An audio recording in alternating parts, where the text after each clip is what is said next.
How would you say the ideal family should look in terms of roles and Oh, hierarchies? I mean, I'm a patriarchal, the Bible is patriarchal.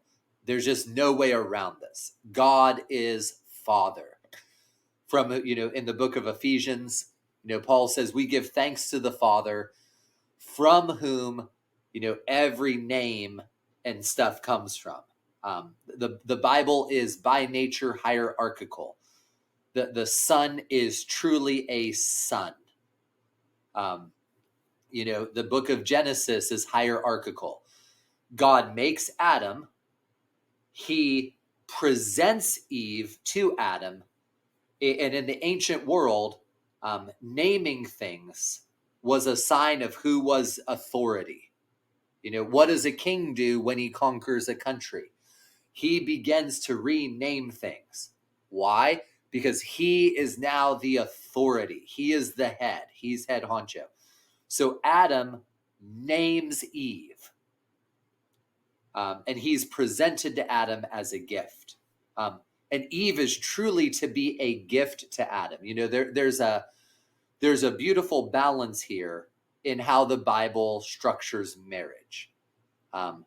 Like my wife is truly to be a help to me. And I'll meet boneheaded guys sometimes, and they'll be like, well, I never ask my wife for any input. Like, well, why did you marry her?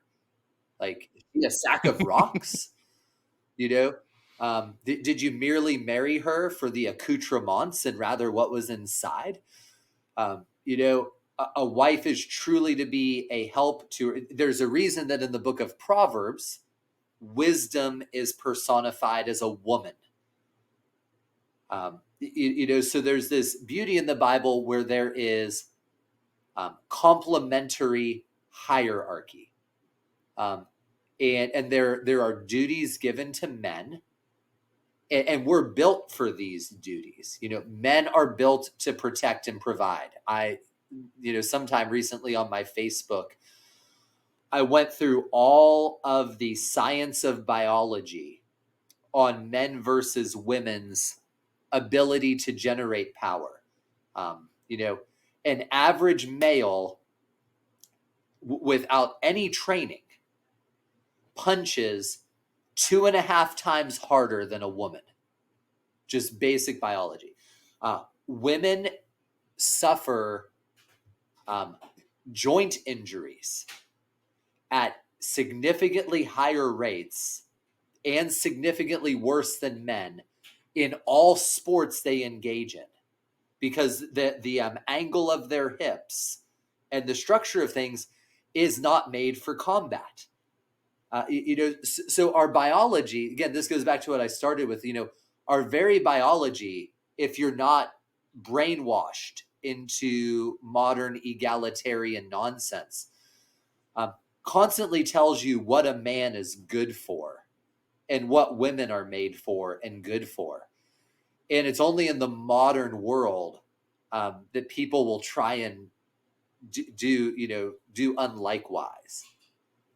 And so, my wife and I both love our marriage because we do what God designed us for. I work, I provide. One way of thinking about how the Bible views men and women is men are the builders and women are the fillers. If it wasn't for my wife, I'd be sleeping on a rollout mat in the middle of a dingy room. My wife is who fills things. She is who filled our house with children. She is who fills it with food and beauty. It's like I build the garden, I grow the flowers, but she is the one who beautifies them and uses them to fill our world. And when a husband and wife understand those roles and do those roles, you get very fruitful, happy households.